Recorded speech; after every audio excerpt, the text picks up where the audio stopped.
lecture, you have studied about physical properties of amines. Today, we will see the next point from the topic amines is basicity of amines.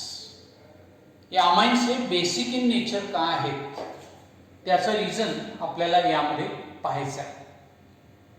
You know, amines are the derivatives of ammonia. So these amines are either primary amines, secondary amines or tertiary amines. Primary amines are represented by the general formula RNH2. They are monoalkyl derivatives of ammonia. Secondary amines are represented by the general formula R2NH. And tertiary amines in which from ammonia 3 hydrogen atoms are replaced by 3 alkyl groups. So all these amines, primary, secondary and tertiary, contain lone pair of electrons. पण hydrogen ॲटमवर नेहमी एक pair of electron असते, याला loan pair of electron असं म्हटलेलं आहे. Or this pair of electron is also called unshared pair of electrons. So this lone pair of electron is donated by amine to a species which can accept it. ही जी pair of electron आहे nitrogen ॲटमवरची primary, secondary आणि tertiary amines मधली, ही अशा स्पेसीजला donate करतो amine की ज्याला इलेक्ट्रॉनची गरज आहे. इलेक्ट्रॉन पेअर ॲक्सेप्टरला ती पेअर ऑफ इलेक्ट्रॉन डोनेट करतो. म्हणून Lewis theory of acids and base प्रमाणे a chemical substance which donates a pair of electron to form a coordinate covalent bond is base. And due to this, all amines, primary, secondary and tertiary are basic in nature. आणि म्हणून हे तीनही प्रकारचे amines हे basic in nature आहे. आता basic in nature असल्यामुळे electron pair acceptor बरोबर त्यांची नेहमी रिएक्शन होणार. या अमाइन्स मध्ये generally secondary amines are more basic than primary amines than tertiary amines. आता टर्शियरी अमाइन्सचं उदाहरण घेऊया आपण. ट्रायमिथिल अमाइन, M3 म्हणजे मिथिल ग्रुप, 3 मिथिल ग्रुप दाखवले. ट्रायमिथिल अमाइन घेतला, यामध्ये नायट्रोजन ॲटमवर लोन पेअर ऑफ इलेक्ट्रॉन आहे. whenever this trimethyl amine is reacted with electron pair acceptor boron trifluoride. ये बोरॉन ट्रायफ्लोराइड हा न्यूट्रल इलेक्ट्रोफाइल आहे, इलेक्ट्रॉन पेअर ॲक्सेप्टर आहे.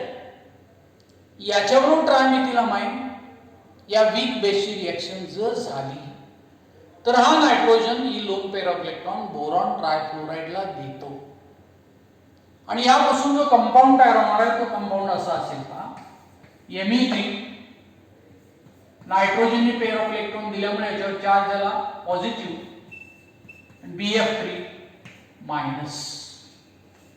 So here tertiary amine is weak base, but it can very easily donate a pair of electron to electron pair acceptor boron trifluoride and it forms a compound Me3n plus BF3 minus.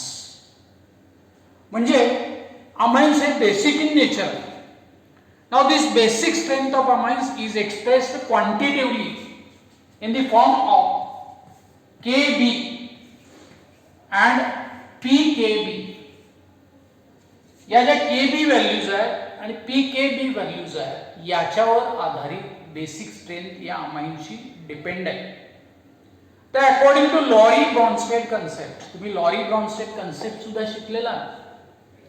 या Lowry Bronsted concept प्रमाणे हा amine water molecule बरोबरही react होऊ शकतो.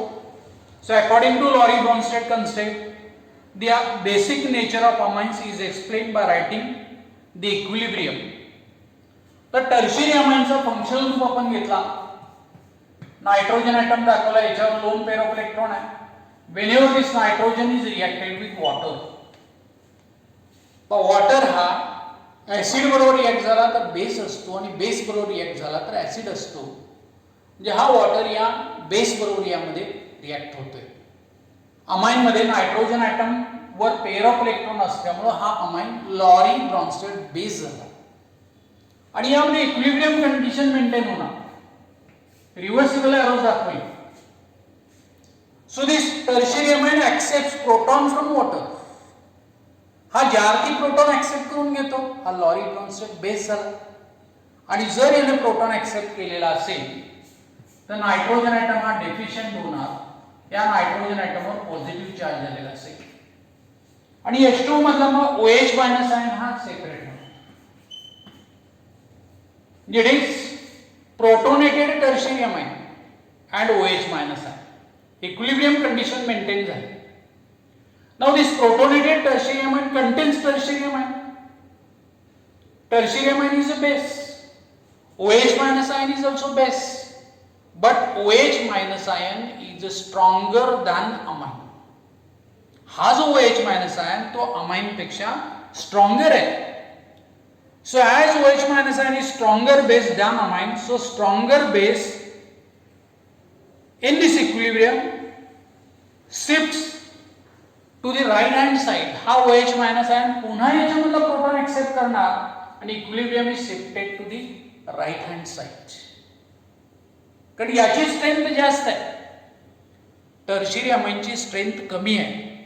and whenever equilibrium is shifted to the right hand side, therefore Kb value is larger and Pkb value is smaller. Kb value याची larger असेल आणि Pkb value smaller असेल.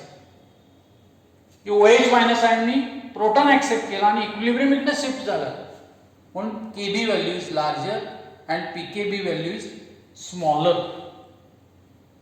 यामध्ये लक्षात आलं का पहा, जरी टर्शियरी अमाइन वीक बेस असला तर तो H2 मधला प्रोटॉन ऍक्सेप्ट करतो आणि इक्विलिब्रियम शिफ्ट होतं. त्यापासून प्रोटोनेटेड टर्शियरी अमाइन झाला आणि OH मायनस आयन मिळतो.